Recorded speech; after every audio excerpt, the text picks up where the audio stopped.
There comes a time in every person's life when you realise it's not about doing what you are told, but doing what you know is right for you. Let us take a journey of learning and discovery with the world's most successful people who are living the life of their dreams, walking through life using their inner wisdom and being of service to others. Forget exams, grades and test scores. What is your purpose? As we let go of what we think should be and learn from our elders to gain knowledge, inspiration and a true sense of who we are. What are your dreams? Does your life have meaning? Are you living a life of significance? Let's talk with today's guest. Hello, my name is Mark Taylor and welcome as we spend some more time together on the Learning on Fire podcast. Today I'm talking to Jodi Flynn. Hi Jodi, thanks for joining me and let's explore the journey of who you are. Oh, Mark, thank you for having me on. I'm so honored and I'm so thankful for those of you who are listening in. I can't wait to talk. Can you give us a bit of an idea of, I guess, where you are in the world, first of all, and sort of what your life looks like at the moment? I'm based in southern Maine, so I am in the U.S. in the Northeast, and my business is women taking the lead, and that's what I'm doing in the world. I do executive leadership coaching for overachievers who are at risk for burnout, and I also do organizational workshops for people leaders, and I am also the vice president of the board for the Maine Women's Conference, so I'm all about helping women and women leaders and people leaders to enjoy what they're doing and be at their best all the time. And I think there's some great mirrors in there in terms, especially if any of you listening are still at school, that whole sense that I need to be spending 20 hours a day studying for my exams and that whole idea of actually looking after yourself and working smart and understanding how life sort of pieces together as a tapestry and that kind of thing. And I guess that there's going to be a lot of similarities there for the sorts of things that you talk about on your podcast and the work that you do. Yeah, absolutely. I mean, there's a reason why I focus on these types of people, because I was one of these people and have also absolutely realized the importance of, making time for other things in life and enjoying what you're doing as you're doing it. So yeah, I can't wait to dive in. Fantastic. So what does your life look like now and how is it different from when you were growing up? Well, I'll say, from a 10,000 foot version of things, I was incredibly shy growing up. I was filled with self-doubt and thus lacked confidence to really go after what I wanted. I would have described myself as held back and hesitant. At home, I was fine. I felt completely comfortable to be myself and do what I wanted. But when I was out in the world, out of that protective shelter, I was very unsure of myself and thus very awkward. And that has completely changed. Completely.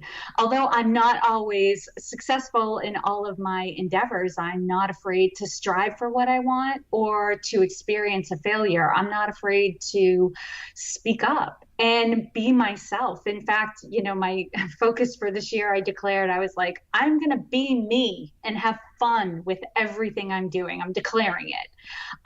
And that's a complete 180 from who I was as a child growing up. I would never have declared that.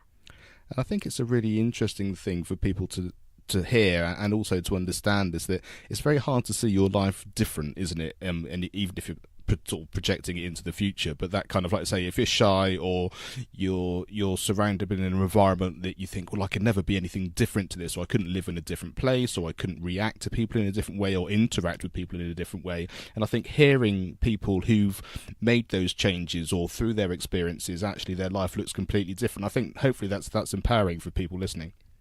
Yeah, and it all stems to, Mark, at the core about what we believe about ourselves. Like, I thought that that's who I was. Like, I thought that was my personality. It was not who I am. It was my reaction to stress that caused me to be shy. And it's taken years, not that it has to take other people years. It's just, for me, there was no curriculum for going from being shy and stressed out to calm and confident, right? But I have discovered through my journey what's at the heart of it. And that's a lot of the work that I'm doing with some of these overachievers that are at risk for burnout, part of the reason why they're overachievers is because they are filled with self-doubt. They feel like they have to constantly prove themselves, and they're driven to do that, and they do it in disregard to their own health, wellness, rest, fun, and enjoyment. Like they're constantly striving to achieve goals to prove that they're worthy and they're capable. When at the core of it, if they realized who they really are and what they bring to the table, they wouldn't feel like they had to do so much because they already provide tons of value. But yeah, it was, I mean, it's not to say I've lived an entire lifetime, but it has taken, me many years to realize that shyness was not who I was. It was something that I was experiencing.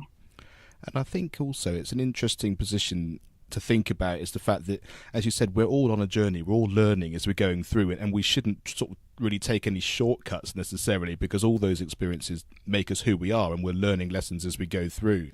But hopefully, as we talk on this podcast and people start to listen as well, if you start thinking about things in a different way at whatever age that you hear them, and hopefully all it does is it just changes the idea of, if I think like this, then this might give me a different experience or a different reaction or a different understanding.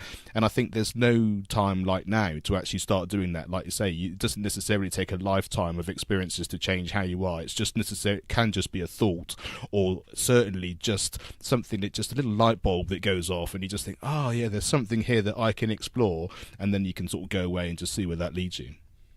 Yes, it's a combination of both. It's not disregarding your own journey and your own experience, right? Because you and I were chatting a little bit before we started recording about how sometimes you have to experience something over and over and over again to finally learn the lesson of it. It's those experiences where you say to yourself, I knew this. I knew I needed to take a break, or I knew I didn't need to push so hard, that if I just calmed down, everything would come together. But it's not regretting those experiences, right? It's embracing the experience. Like, okay, this is what I needed to learn the lesson.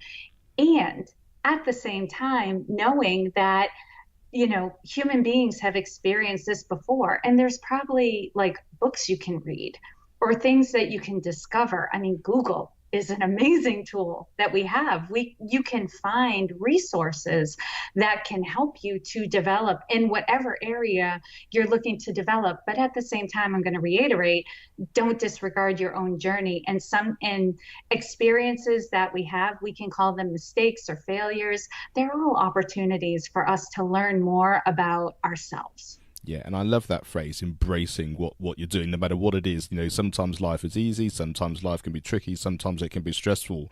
But I think, like I say, when you've got that sort of bird's eye view of being able to embrace it all for what it is and have that little bit of understanding that it's all part of the makeup of who you are and what you're doing, then I think it gives you a sort of an inner guidance of just kind of, yeah, I get this. Even if it's hard, even if it's tricky, it's giving me something. And actually then that's a gift, no matter, like I say, whether it's positive or whether you would perceive it to be negative. It can always be an opportunity, which I absolutely love. Mm-hmm.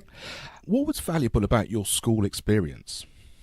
Well, I would say what first comes to mind when I think about that question is how important mentors are in our life. I just talked about having your own experience, and you can read books and find resources. Well, you can actually find people that will make a huge difference in your life. And, and I talked earlier about how shy I was and how hesitant and how full of self-doubt. Well, I got over my self-doubt and my lack of confidence in part because I had teachers who believed in me. And they didn't just say that they believed in me, like it wasn't just words, coming at me. They actually demonstrated that they believed in me. I started to see myself through their eyes and not just through my own self-critical lens. And I took on their beliefs as my own, right? It's a leap of faith when somebody tells you something about yourself in a positive light, like you can do this and you're capable, you're strong, like whatever those words are that they're sharing with you, initially we feel this disconnect because it's not how we're seeing ourselves currently, but we want to believe it. And maybe there's a spark that we're like, you can almost see what they see, but it's a leap of faith to take on, like, okay, if they see it in me, it must be true, right? And once my beliefs about myself changed and I saw myself as capable and intelligent and resourceful, my hesitancy to speak up or say yes to a new opportunity started to go away. Now, this is an ongoing process because, I need to continue to challenge what I believe about myself and others and the world in general. But this whole process started within the school environment. And the mentoring things come up quite a lot over the course of my interviews with people, and it really is.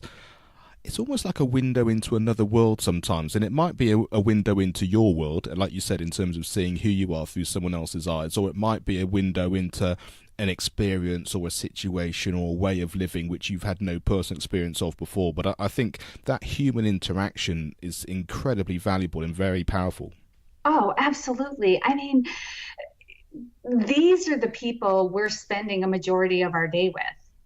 Like Monday through Friday, during the school year, this is the adult in our life, especially in primary school, where for the most part, you're spending most of your day with one teacher, and if that teacher to you is somebody that you look up to and you admire and you respect, and in some cases from a child's eyes, like that you adore, what an amazing experience it can be. And on the flip side, I've also had, experiences, let's just talk about it because it's true. Teachers who may have had my best interests at heart, but I didn't feel it, right? And I didn't sense it. And there wasn't the same relationship there. That was a struggle for me and had me only appreciate all the more the teachers whom I did connect with, and did get excited about. And I've listened to some of your episodes and some of the stats that they talked about, where even if a child is not interested in the subject matter, if they respect the teacher and connect with the teacher, they will still do well in that subject because of that relationship. Yeah, that really is true. And I think also, like you said, it's harder when you're younger because you might have one teacher for an entire year, it's only after you've done a few years that you start to understand that everyone's different and you connect to people in a different way. Yes. And like you say, it's really interesting. I mean, I've had my fair share of teachers where I just thought, oh yeah, this is just amazing and I can do anything I like. And teachers where you just think, I'm not sure they've got my back, even if they think they have, because I don't. It all just seems a little bit difficult, or they don't seem to like you, or they are doing something but you're not quite sure, and that's hard as well. But I guess it's like, once you've left school and when you're dealing with people around the world, it's not everyone that you get on with or not everyone that you connect with, and understanding that you can sort of find your way in whichever way that comes, and that's an important thing to learn as well, like you say, which comes from just being in the school environment, not necessarily by what you're being taught. Yeah, it's the first context in which you're learning how to get along with people, right? And maybe to continue to strive and endeavor in circumstances that are harder than others. Because when you get into the work environment, you may have a boss that you have a hard time connecting with. And can you still do a good job? Even if the relationship is there, or can you figure out ways to enhance the relationship and get better? I mean, sometimes the experience of a teacher you don't initially connect with, well, causes you to be like, well, how can I improve this situation? What do they like? What do I need to do to get on their good side? And you learn without even like really overthinking it. You really learn different strategies for how to get along with different personality types. I think that's really true. And we've talked about teachers there. There are teachers that you remember, and why do you remember them specifically? Mm. Well, I have to say I have this freakish thing where I remember all my teachers, their names.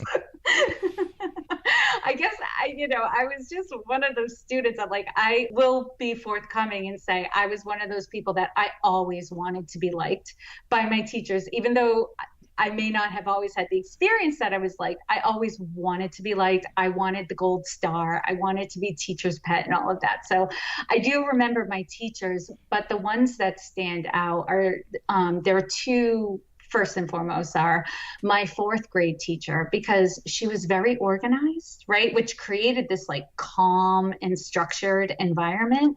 And she was very kind. And I had her right after the third grade teacher, who is the one I think about that I had the hardest time getting along with. For some reason, I just felt like, and I know she had my best interests at heart. Like looking back on things as an adult, I know she wanted me to be successful. I know she wanted me to do well. It's just her strategies for bringing that out in me actually created a lot of stress and angst in my life. So to go from a teacher who was very critical, and did the public shaming thing, to a teacher who was very kind, and had this softer approach, that was very impactful for me, because I was so appreciative that I wanted to show her how appreciative I was of that. And I did that by becoming a better student, right? To show her how much I appreciated her. And then there was a history teacher that I had in my sophomore and junior year in high school. I remember her because I would say she was the one who, and I'll put this in air quotes, discovered me, right? She had the biggest impact on my life. She made me excited about learning, and she didn't buy into how I was presenting myself. And how I was presenting myself at that time in my life was as a middling student. Like I was just average. I wasn't that great. I'd had different experiences in school that caused me to believe I was just an average student of average intelligence. And she was the one who got me to really believe in myself initially and come out of my shell. And I love the fact that it's the kindness of teachers, it's the human connection, it's them wanting to be part of your life.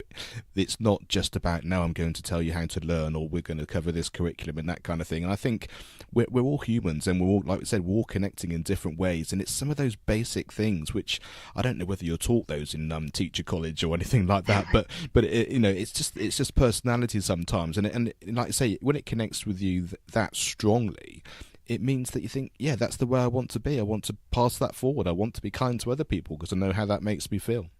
Yeah. And, Mark, I don't think this is just coming to me, but like, it's also ringing true in my head. I don't think you can have learning without the relationship, right? And in some way, even if it's not a warm and fuzzy relationship, there has to be a respect and an appreciation for what the teacher or whoever's playing the teacher role, for what they're providing. And we know this as adults too. We know that people aren't going to listen to us if they don't respect us, right? If they don't appreciate us as a person, if the relationship isn't there. In the work environment, you definitely cannot impact somebody if there isn't a relationship there, which allows for it. So, I know as a facilitator, because I do workshops, and I obviously work privately with clients, the first thing I have to do is build the relationship, earn their trust. And we do this initially. We do this on podcasts where we introduce somebody and talk about all the things they're doing in the world to position them as an expert or somebody you would want to listen to. So right from the get-go, right from the introduction, you were helping me to build a relationship with your audience so that when I share something, they can hear it and take it in and consider it. If that relationship wasn't there, if you didn't introduce me, or somebody's not impressed with my resume, they're going to listen from a standpoint of, I don't see why I need to listen to this person, right? So for teachers, so important to recognize whether whatever the quality of it is, the relationship is important. And I think also sometimes it's actually being a human, isn't it, as well? I was thinking, it's partly to teachers, but there's a radio presenter here in the UK, and he's very popular, and and you sort of wonder what is it about him that does it. And I think it's partly the fact that you can connect with him and his life. It's not, he's fantastic at the way he delivers it. The skills and the understanding of his job are first class. But it's something about that, like you say, them, you kind of love them, you get drawn into what they're trying to do. The sharing of life and all that kind of thing becomes a regular thing because it's like a daily show, so you get to hear it all the time. And like I say, it's that relationship which becomes personal, even though as a radio presenter or even as a podcaster, it's one to many, but actually you can still have that personal contact. And even a teacher, and even if it's like one teacher to 30 or 40 children, however it might be, you can still have that one-to-one connection, like you say, in that respect and that ongoing learning, which is key, like exactly as you just said. Yeah, bringing in the human element. And, you don't have to go into every mistake you've ever made. That's not the totality of your humanity. But like you said earlier, being kind, sharing a little bit, and also seeing other people. Like, and really, with the history teacher I was talking about, I felt like she really saw me. She saw past the facade to who I really was. That's very impactful. Now with a radio show or a podcast, I know that person can't necessarily see me because they don't really know me, but in the sharing of their life and the sharing of their own experiences, they validate mine to some extent. So I feel my experience are validated. And there's many podcast hosts where I feel like I'm friends with them, even if they don't know I exist. Absolutely. Yeah, absolutely. Who did you admire when you were young, and what was it about that person that had such an impact? Yeah, I'm going to double down on this history teacher because this was a huge one for me. Although, of course, I admired my parents and family members, and there were other people out in the world who were doing great things, and I was totally like, wow, look at what they're doing. Because of the impact this person had on my life, it's this history teacher, and I admired her not only for all the reasons I stated. She was also very knowledgeable and had a lot of common sense. She was funny, but she knew when to get down to business. She was aware of the vibe in the room and in tune with individual students and what they needed from her.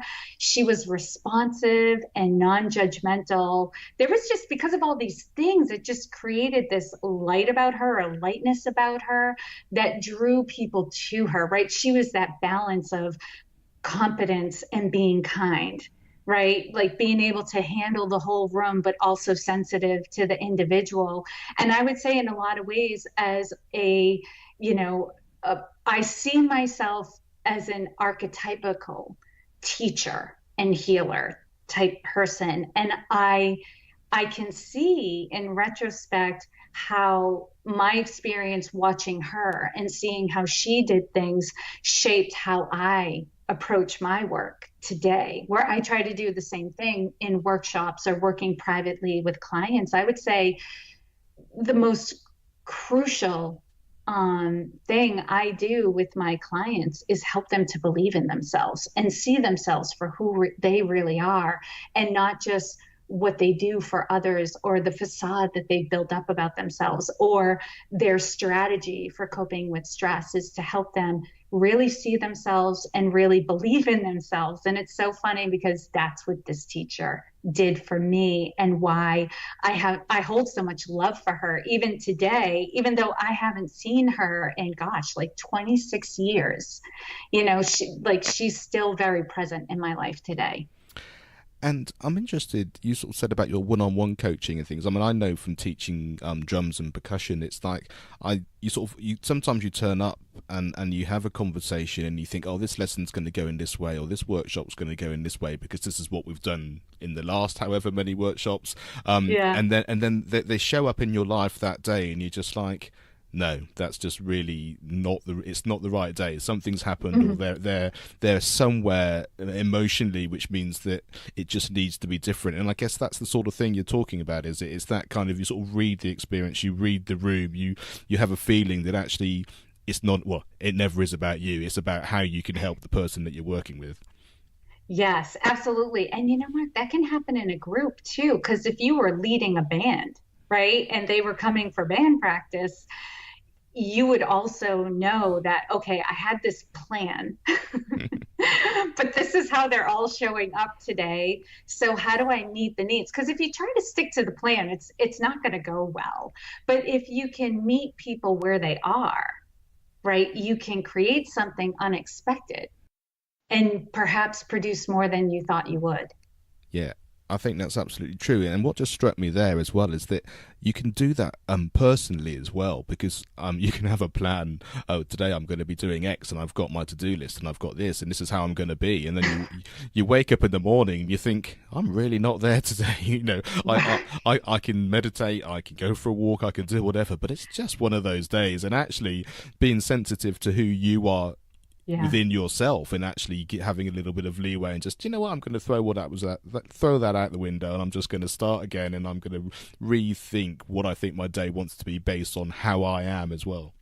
Right. It definitely, I have this experience as a coach, and I can imagine teachers also experience this as well, where there's a lot of self-management that goes on. And sometimes you can manage yourself right back on track. And sometimes management needs to be, okay, this is what I have to give today. Right. And I'm going to make this work, but it might not look the way it normally does. There are some days where, and actually sometimes that works for what we need to do. If I find there are some days where, gosh, there's a lot going on and I can be distracted, it really helps me hone my skills of managing my attention and my listening skills. And I may have had a plan that day where it was going to require more engagement on my part, but I might take a step back and do something different, because in coaching and in teaching and learning, it's a symbiotic relationship.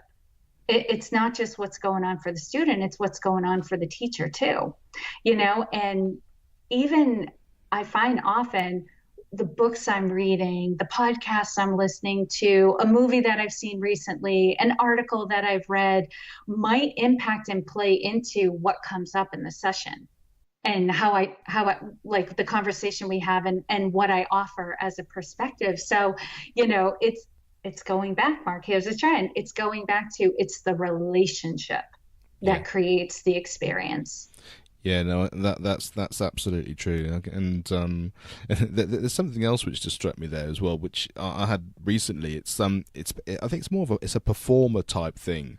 But you turn up over the course of a week, and you have the adrenaline of it being something new, a new show. You don't know it as well as you might like to, because you've only had a certain amount of rehearsal, and you're like geared up to the nines about how it's going to go, and your skills and training and understanding mean that it usually goes brilliantly, and all that kind of thing.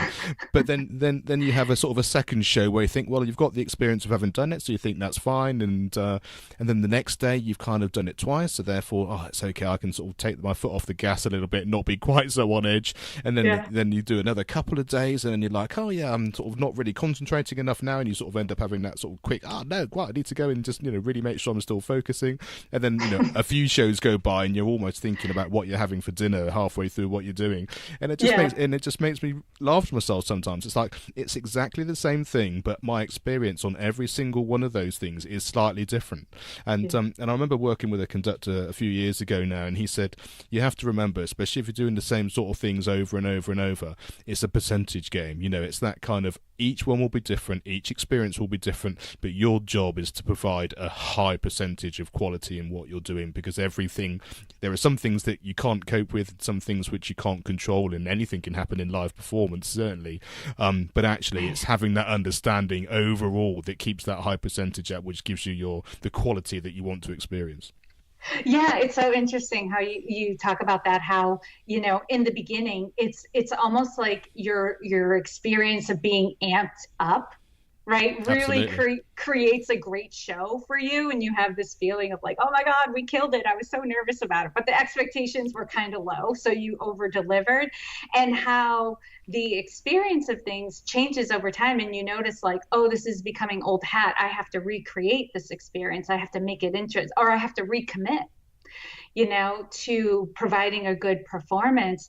And it just shows that we go through stages too with some of these things as well. And eventually you probably get to the point where you're like, okay, now we're ready to start with a new group or teach somebody else how to do, or start with a new show. Like we've gotten past the lifetime of this experience, and it needs to be created anew. But as long as you're showing up, wherever you are in the stages, then you're gonna respond to what's needed in the moment. Yeah, I think that's it, and I'm sure people can relate that to the experience of different teachers. Like I say, that when you're younger and you've got one teacher all year, you have that, the adrenaline of a new teacher and how's it going to be, and then by the time you've gone through a whole year, it's like you could almost be best friends in whichever way that we've been talking about before, and then how you want that to be and how that relationship develops. And as we said, again, it's relationships, it's how it makes you feel and how you deal with that and how you understand it, which is absolutely key. Yeah, and it's making me think about how I have such an appreciation for teachers and what they go through.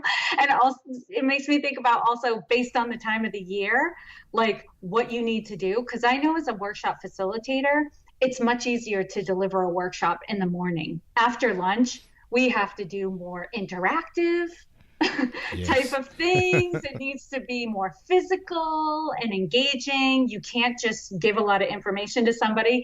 And then, for kids, like if it's right before the holidays, right before the summer, like as a teacher, like right when you kind of want to take your foot off the gas, you're like, nope, I've got to like amp up and bring my best. I need to keep their attention. Otherwise I'm going to lose them.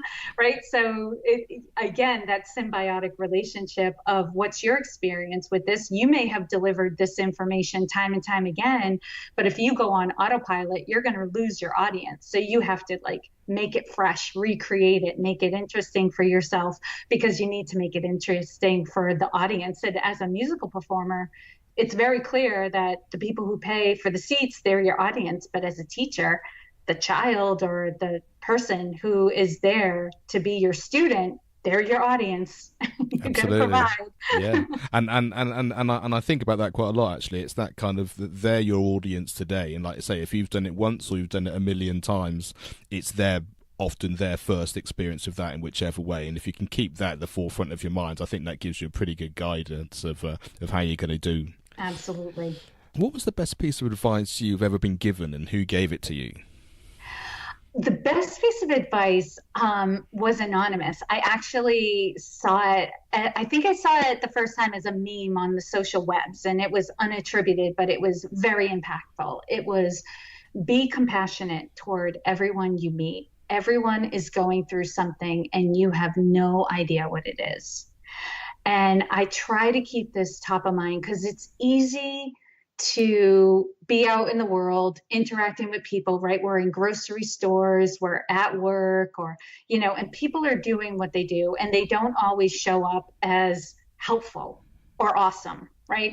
They're just showing up how they are. And it's easy to judge somebody about what they should and shouldn't be doing, what they should and shouldn't be saying. But I try to remind myself that I don't know what's going on in somebody's private life, and they could really be going through something big. And that's what's causing them to, not be very self-aware, right? Or mindful of other people. And that, if I can bring compassion, it also is going to help my own stress level, right? Because otherwise I'm just going to get stressed out, and there could be a good reason, why they're showing up the way they do. So again, it's be compassionate towards everyone you meet, because everyone's going through something and you have no idea what it is. Yeah, I really love that. And it really is a case of it's taking ownership of how you want to show up, isn't it? Like I say, rather than just being an initial reaction to how someone might be, and like I say, you really have no idea what's going on. That's I think it's a really important thing for everyone to remember. Mm. So what advice would you give your younger self if you had to sit Jodi Flynn down and say, this is what I think you should remember if you could go back in time? What would that piece of advice be?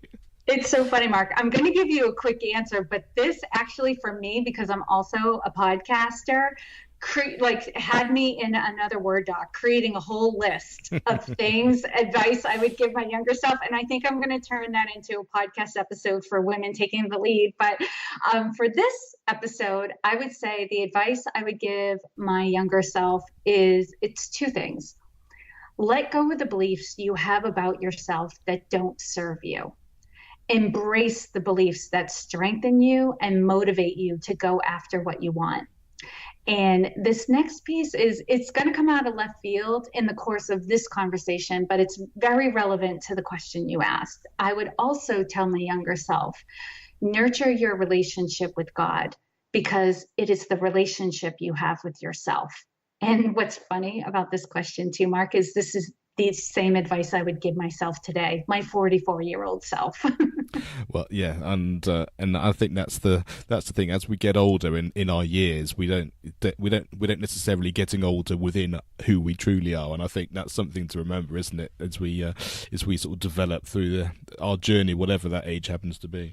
Yeah, if it's good advice, it's good advice, no matter how old you are. Yeah, for sure. What does your future look like? I'd say my future is an adventure of twists and turns that unfolds each day, is like the quick and easy answer. But what I know exists in my future is a mission of waking up as many people as possible to how powerful and awesome they are. And I'm going to do this through podcasts, books, videos, public speaking, or any medium that calls to me. And I know at the age of 44, I've barely scratched the surface of who I am and what I bring to the world. And I know this is true about others too. So I would say my future is pretty exciting. You beat me to the punchline there, really. I was going to say it is exactly that. It sounds exciting, and it's when you feel like there's so much you can do and so much opportunity and so much value you can bring and support that you can do, then it has to be bright, doesn't it? I think. Yeah, because I think if you're just open to whatever comes and knowing that it is going to be beneficial, whatever it looks like, then there's really nothing to worry about or be afraid of or like put up the defensive walls against. It's just like, okay. And sometimes I wake up with that attitude, like, okay, let's see what today brings. Even if I ended the day yesterday like utterly exhausted, I left it on the field and crawled across the finish line. It's like, okay, it's a new day, let's do this. Yeah, I love that. Absolutely love that. So we've talked already about how sort of various resources and books and things have made an impact in terms of how you might interpret them in your workshops and that kind of thing. But is there a podcast or a book or a film or a video, a song or anything which has had a really big impact on your life, and why was that? I've got a list, but I'll make it quick. Let me just say that as a recovering, perfectionistic, overachieving people pleaser, these all had a big impact on me. So for books, it was Don't Sweat the Small Stuff, and it's all small stuff by Richard Carlson. The Four Agreements by Don Miguel Ruiz. A New Earth and the Power of Now by Eckhart Tolle. The Gifts of Imperfection and Daring Greatly by Brene Brown. And Loving What Is by Byron Katie. For films, you'll like this one, Stand and Deliver, which was an amazing movie about believing in yourself and, and obviously in the school environment. And then there was also Miracle and Anne of Green Gables, which I know seems a little Pollyannish, but she was also somebody who really worked hard, was a kind person, and strived. She loved to learn. And I loved that about her. And then more recently, because podcasts are a relatively new invention, I'm currently getting a lot out of the Robcast with Rob Bell, The Lively Show with Jess Lively. And, those two podcasts explore, the Robcast explores spirituality in the context of sometimes Christianity, Judaism, but he also touches on other practices. And the Lively Show, again, deals with the non-physical, but more along the lines of your inner voice, law of attraction, spiral dynamics, that type of thing. And then I just have to say, I get a lot out of binge mode. So binge mode Game of Thrones and binge mode's Harry Potter, because they just bring utter joy to me. It's not necessarily about that experience is not about having to achieve something or check a box or, overcome anything. It's just utter and pure enjoyment. And that's important. Absolutely. And there's a lifetime of things to explore there, which I absolutely love, because that's what we're doing through our life, isn't it? Is just exploring all these things. And don't worry if you didn't catch all those things when you first listened to this. It's going to be on the show notes. If you go to educationonfire.com and in the search bar just put in Jodi Flynn, her show page will pop up, and I'll have links to all of these things, so you could easily just check them out and explore them directly from there. So thank you so much, Jodi. For those people who've are so inspired and want to find out more about you and check out your podcast and everything that you're doing, where's the best place for them to connect and find out? Yeah, my hub is womentakingthelead.com. That's my website. So you can find my podcast, my book, and also all the buttons for the social media platforms of your choice. Absolutely wonderful. Thank you so much. And thank you, Jodi, for sharing your wisdom and allowing us to learn from your fantastic experiences. Mark, thank you for the opportunity, and thank you to those of you who are listening, and I hope you got tons of value from this. Thanks for listening to the Learning on Fire podcast. For more information, please visit educationonfire.com and follow the links from the homepage. This show is sponsored by the National Association for Primary Education.